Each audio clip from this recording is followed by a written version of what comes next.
Bwana Yesu asifiwe. Amen. Sema amen. Amen. Nasema hivi, kuna watu wako hospitali si kwa sababu wanafaa kuwa hospitali.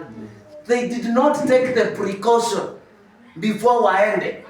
Ukiwa mgonjwa, before uende kwa daktari wa kawaida, tafuta kwanza daktari wa kiroho. Nenda kwanza madhabahuni, pray. Kwa sababu gani? Kuna magonjwa ingine ni setting ya kipepo. Muuze mali yenu ishe, muuze mashamba ishe, na baada ya hiyo mgonjwa akufe. Kwa sababu gani? Amuku take spiritual precaution. Amen. Life is spiritual. Hakuna kitu tu inafanyikanga tu hivi hivi. Bwana Yesu apewe sifa. Amen. Kuna mtu analala, unaota kama mkono umeumwa na nyoka. Ukiamka asubuhi ile mkono tayari imevimba ama inauma, hauwezi fanya kazi. Niambie uamke uende hospitali, my friend, utapima vipimo zote, hiyo ugonjwa haitawaionekana. Na ikionekana utatibiwa ile hakuna. Ama haiponi. Utaishi kwa madawa.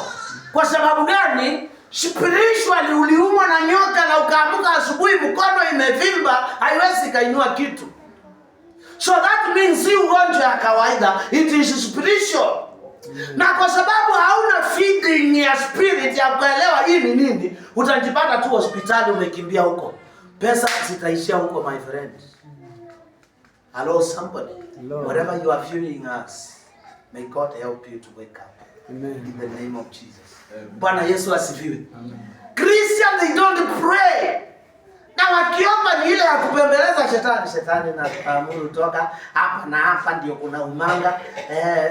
Hello, praise the name of the Lord. Amen. Kuna maombi ya kukemea shetani. Huwezi mbembeleza toka.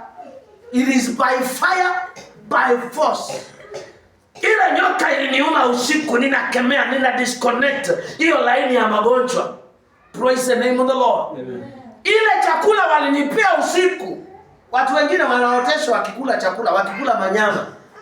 Wewe unasema nilikuwa sherehe. All of a sudden unaanza magonjwa haya haieleweki. Si pressure, si acid asiishi. Bwana Yesu asifiwe. Si kanza, hakuna kanza, ni mapepo. Praise the name of the Lord. Amen. Sikile ni mapepo. Ni vile watu hawajajua before ikue kubwa wakaomba. Bwana Yesu asifiwe. Utaanza kusikia tu kauchungu. You just ignore. Una. Na unajua ignorant is not what? Wanasemaga aje wasu?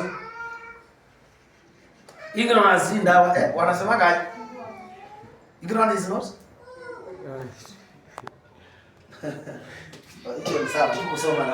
Bwana Yesu asifiwe. Sema amen. Hauta ignore mambo na ushaona. Lakini if you are spiritually alert, utaelewa. Ikiwa wewe ni Mkristo wa kuomba, hakuna kitu kitafanyika kama Mungu hajakuonyesha.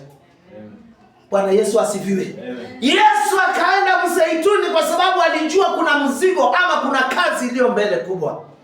Akaomba kinungunika, akaomba kilia, Baba, mbona unanipeana kwa maadui? There are some things that you have to pass through